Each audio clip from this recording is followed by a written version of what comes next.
दोस्तों नमस्कार।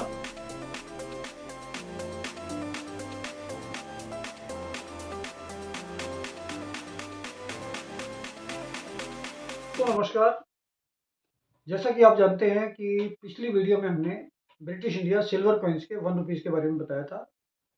तो आज हम कोशिश कर रहे हैं कि ब्रिटिश इंडिया के जो नॉन सिल्वर कॉइन्स है, जो काफ़ी लोगों के पास घरों में हैं, उसमें से भी आप ढूंढ सकते हैं कि रेयर कौन सा है और कॉमन कौन सा है, जिससे आप उनको या तो कलेक्शन कर पाओ या उनको बेच पाओ। तो आज ब्रिटिश इंडिया में कॉपर कॉइन्स का भी बहुत बड़ा फील्ड है। इसमें काफ़ी सारे डिनोमिनेशन आते थे। सबसे पहले उस टाइम पर मॉनेटरी सिस्टम जो था वो आना सीरीज थी। उस टाइम पर 1/12 आता था, 1/12 आना।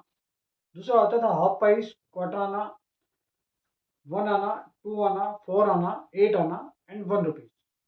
तो उस टाइम पे ये डेसिमल सिस्टम नहीं था, आना सीरीज थी। तो उसके अंदर हम आज आपको बताएंगे क्वार्टर आने के बारे में, जो सबसे कॉमन था। क्वार्टर आना जस्ट इक्वलेंट होता था 1 पैसे के बराबर। तो क्वार्टर आने का कंसिडरेशन शुरू हुआ था ईस्ट इंडिया कंपनी से। East India company, Victoria queen, Victoria empress, Edward, George fifth, George six. तो इसमें ये ईस्ट इंडिया कंपनी से शुरू होता था और जॉर्ज सिक्स तक आया। 1942 तक लास्ट क्वार्टर आना मिंटेड हुआ है। इसमें सबसे पहले जो रेयर कॉइन है वो है ब्रिटिश इंडिया का, ईस्ट इंडिया कंपनी का, 1857, 1857। ये इंग्लैंड मिंट का आता था और जितने भी कॉइन आए थे ये सारे इंग्लैंड मिंट से ही बनकर आए थे। और ये काफ़ी रेयर है। अगर अच्छी कंडीशन में है तो ये 5,000 से 15,000, 20,000 तक भी जाता है। नॉर्मल रनिंग कंडीशन में 1,000 रुपये से शुरू हो जाता है। क्योंकि कॉपर कॉइन्स का सबसे बड़ी प्रॉब्लम ये होती थी कि ये मेटल जो है स्टेबल नहीं है। कॉपर टाइम टू टाइम अपने आप में ही खराब होना शुरू हो जाता है इतने लंबे पीरियड में। और ये लेबर करेंसी है कि जो हर आदमी के पास सर्कुलेशन में आती थी। जैसे आज 1 रुपया है, तो आप 1 रुपया लेने के बाद उसको अपनी जेब में नहीं रखेंगे या संभाल के नहीं रखेंगे, वो सर्कुलेशन में रहेगी। तो इसी तरीके से जो कॉपर के कॉइन्स होते थे ये हम उसको लेबर करेंसी कहते हैं, जो सुबह से शाम तक 4 जनों के हाथ में जाती है और रेगुलर यूज में रहती है। तो इसलिए इन कॉइन्स की कंडीशन बहुत अच्छी मिलना बहुत मुश्किल होता है। तो इसमें 1857 रेयर कॉइन है। अब अगर आपके पास हो तो उसको संभाल के रखिए। दूसरा कॉइन इसमें आता है विक्टोरिया का एम्प्रेस में।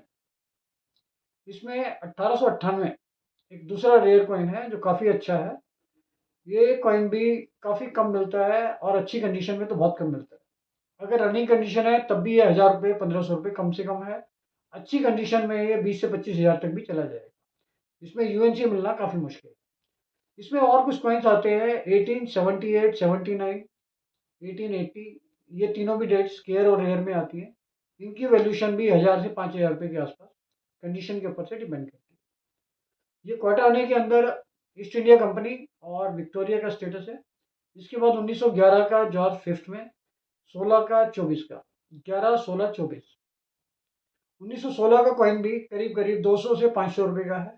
और कंडीशन यूएनसी के आसपास हो तो ब्रिटिश इंडिया लेबर करेंसी में जो कॉइन कॉपर के हैं काफ़ी वैल्यू बढ़ जाती है। 1916 का यूएनसी कम से कम 15 से 20 हज़ार रुपये का है। और जितने भी कॉइन अगर ये यूएनसी कंडीशन में है रेयर, तो इनकी वैल्यू काफ़ी ज़्यादा होती है। 1924 का बहुत रेयर नहीं है, स्क्वायर कॉइन है। अगर अच्छी कंडीशन में होता है तो इसकी वैल्यू 500-700 रुपये ज़्यादा से ज़्यादा है। इवन यूएनसी कंडीशन में भी 1,000 के अंदर ही है। और 1911 का अगर यूएनसी कंडीशन है तो 5 से 8 हज़ार तक हो सकता है यूएनसी कंडीशन। तो ये तो कॉइन हो गए आपके जॉर्ज फिफ्थ में। जॉर्ज सिक्स में एक ही कॉइन रेयर होता है, वो होता है 1941 का बॉम्बे मिंट। इसमें वन के ऊपर जहाँ 1 क्वार्टर आना लिखा होता है तो वन के ऊपर डॉट होता है, वो इसका बॉम्बे का मिंट मार्क होता है। तो उसकी वजह से ही आप आइडेंटिफाई कर सकते हो इजीली कि 1941 में बॉम्बे मिंट। ये भी महंगा कॉइन है।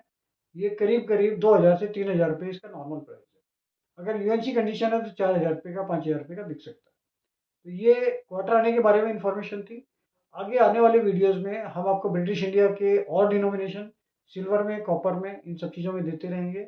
इसके साथ साथ मैं ये भी कहना चाहता हूँ कि जितने भी लोग ये देख रहे हैं वो इसको शेयर करें, लाइक करें, सब्सक्राइब करें, जिससे ज़्यादा से ज़्यादा इस लोग यूट्यूब से जुड़ें और ज़्यादा से ज़्यादा इन्फॉर्मेशन आगे शेयर हो सके। Thank you.